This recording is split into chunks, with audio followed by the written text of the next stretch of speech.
Yo, what is up, guys? Earl Gaming YT come back with another video, and today I'm going to be starting a brand new series on my channel. It's basically a sports talk series where I come up with a question and I break it down and we go into stats and details and stuff like that. And for episode 1, we have is Eli Manning to blame for the Giants' struggles? Eli Manning, the quarterback of the New York Giants, has been struggling. The Giants are 1-7 this year, and they were 3-13 last year. And a lot of the blame goes on Eli Manning. He is getting up there in age, and they keep saying the Giants need to find a new quarterback. But is it really all Eli Manning is the question? Or is there other parts of the team that also are really, really bad that is causing this team to lose? I will be breaking everything down this video. Let's get started. First, we have Eli Manning's stats so far through week 9, which is 8 games. They are 1-7. Eli has a QBR of 39.9, which is 29th in the NFL. Basically, QBR is the NFL's way of rating a quarterback based on his performance, 1 to 100. And 39.9 is not good. The only quarterbacks who have lower is Sam Darnold of the New York Jets, Josh Rosen of the Arizona Cardinals, and Josh Allen of the Buffalo Bills, all first-round draft picks in the top 10 draft picks this last draft. Kind of interesting fact there. Eli Manning has completed 68.3% of his passes, which is actually good. It's 6th in the NFL, 215 out of 315 pass attempts. That is about the same level around Drew Brees and Tom Brady for completion percentage, but he only averages 7.5 yards per pass. He isn't throwing down the field as much. He's not really picking up big yards. He's doing these short passes and screens and checkdowns. He has 2,377 passing yards, which is 11th in the NFL, but 315 attempts, which is the 9th highest in the NFL. Basically, he's attempting a lot more passes, but he's not getting as many yards out of it. Here's a huge stat right here. He's been sacked 31 times, which is almost 4 sacks per game, which is the highest in the NFL. It's also tied for the highest he's ever had in a single season in his career, and we're only halfway through the season. He's on pace to be sacked 62 times, which is historically bad. And that is sometimes not even Eli Manning's fault.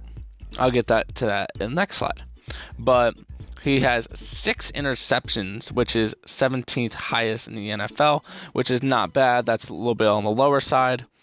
But only 8 touchdown passes in 8 games, about 1 per game, which is tied for 27th in the NFL, which is extremely, extremely low. The offensive line is the next thing that I think is truly to blame here, but I'll let you guys vote at the end. They have given up 31 sacks this year, which is 3rd in the NFL. They've given up 57 quarterback hits, which is 8th in the NFL. So this offensive line is one of, if not the worst offensive line in the league.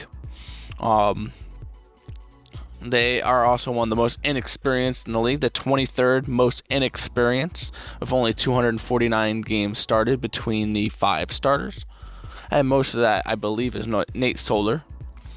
They help produce 4.2 yards per play, which is 20th in the NFL. Not good.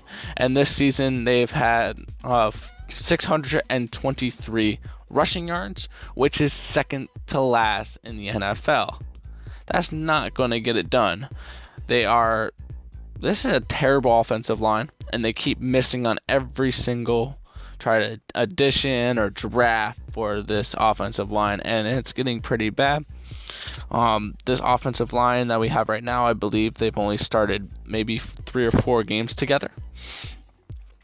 These 5, I think. They just cut Eric Flowers, who was a first-round draft pick a couple years ago. Extreme bust. Nate Solder isn't helping much. I mean, they keep getting beat by defensive backs and defensive linemen, which shows in the amount of sacks they give up and the amount of quarterback hits.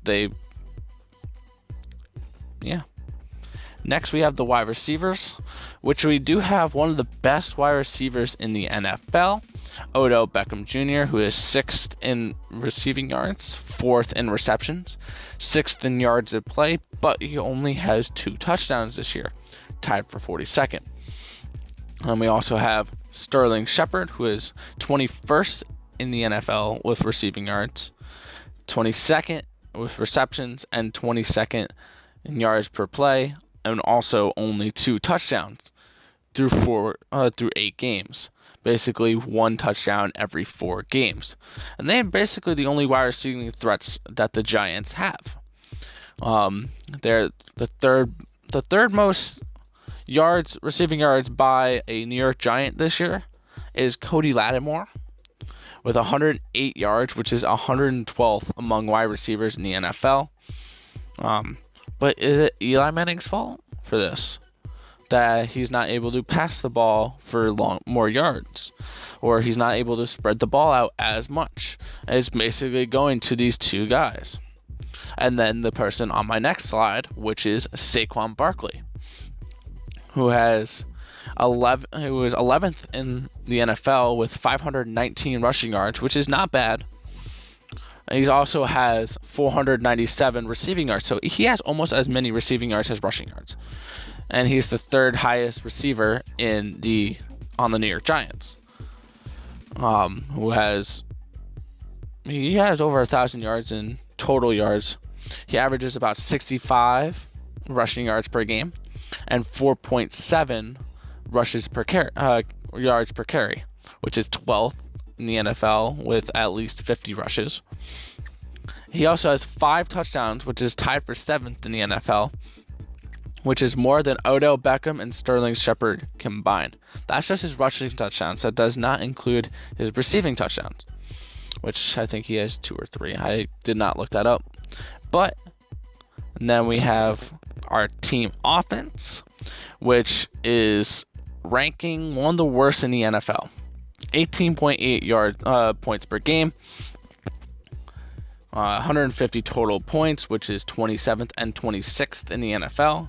Towards the bottom, yards per game, my bad, which is 20th in the NFL. Once again, towards the bottom, 23rd in their turnover rate, which means they've turned the ball over 4 more times than they've produced turnovers, and they're 28th in the NFL with only 29 minutes and 10 seconds per game of time of possession, which is not going to get it done. You need to be able to rush the ball more, which means you need to improve your offensive line more, so you have more time to be able to have more time of possession if you rush the ball more, which means your defense is less on the field, which their defense is not bad.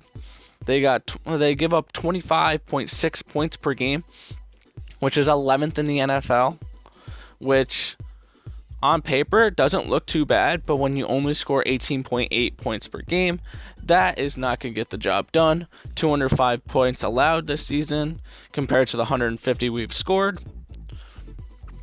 They give up 366 yards per play and yards per game and 5.8 yards per play, which is not bad. That's 11th and 12th in the NFL.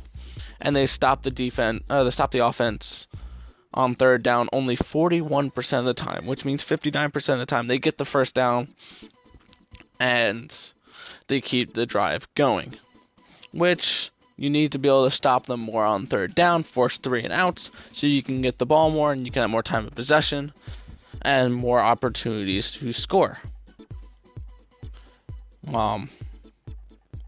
So I want you guys to comment down below, who do you think is really to blame for this Giants losing streak and this really bad season? Is it Eli Manning? Is it our offensive line who can't stop for anything? Is it our wide receivers? Is it the defense, or is it something I did not mention? Let me know in the comment section down below. I want to thank you guys for watching. Remember to like, comment, subscribe. I'll catch you next time.